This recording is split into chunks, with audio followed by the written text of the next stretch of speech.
Hey, I'm Dr. Leslie, sports injury prevention expert, doctor of physical therapy, and founder of ACL Strong. Most people know they probably should warm up before playing pickleball, but they really don't know what to do. Or they don't want to look silly doing it because, well, nobody else is. But a good warm-up can be the difference between getting injured or not. A good warm-up prepares your muscles, your tendons, your joints for quick movements on the court. So you get to more balls, you win more points, without getting hurt or being limited by pain. So here's a nice, easy warm-up routine you can do when you get to the court, even before you start your dinks or your drop shots. Let's go.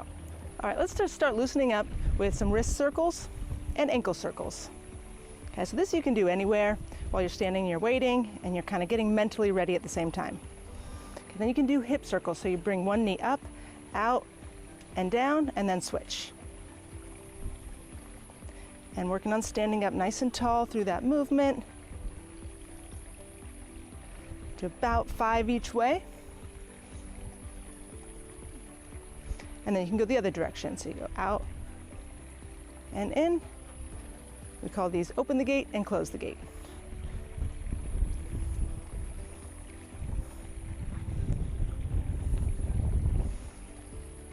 All right, now take about a shoulder width, hip width distance stance, and let's do some mini squats. So we're just gonna sink just gently into a little squat. We're not going deep on this, we're just warming up the large muscle groups. So sitting the hips back, keeping the chest up. We go here and back up. Keeping your weight even through the front and the back of the foot. And then we're also looking at the knees. You want to keep your knees aligned right over your toes and keep your chest up. So we do about 10 mini squats. You can start to get a little bit deeper as you do these, but you don't need to go right into the deepest point. All right, now let's take a wide stance and we're gonna lunge towards one side and lunge to the other side. Alternating back and forth.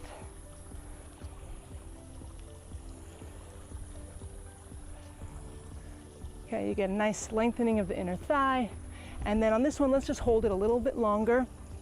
Get a little more of a stretch. On the inner thigh, we keep the chest up and then switch to the other side. Hold it here. Inner thigh stretch. Okay, bring it up. Okay, now we take one foot, set the heel out in front of you, and then we're just gonna tip forward from the hips. It's like a hinge from the hips, so your chest stays up. This is gonna allow you to get a little bit of a hamstring stretch.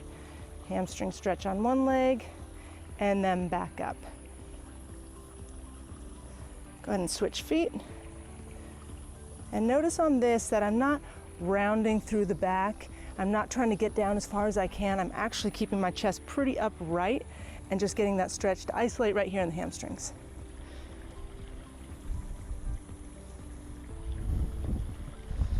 All right, from here, we're gonna take one foot, set it behind you, and then drop down, cross your hands across your chest and just rotate your trunk side to side. And then back up. Switch, set the other foot back, drop it down, rotate side to side. And do that again.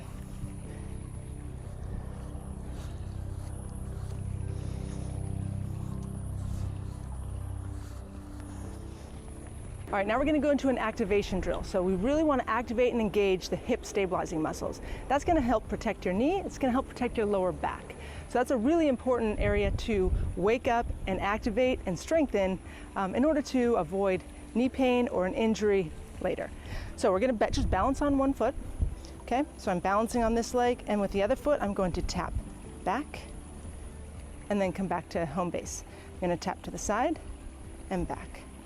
Diagonal and back. Just gonna go through this about 3 times. You don't have to get real low in this, but you can bend your knee if you want to. All right, last one, and then we'll switch sides.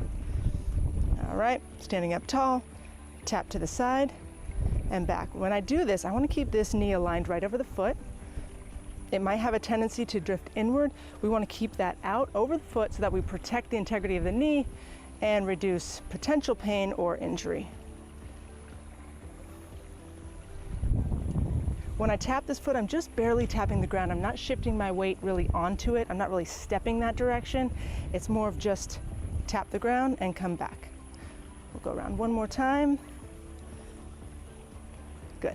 All right, now let's wake up the shoulders a little bit. So I like to do shoulder circles.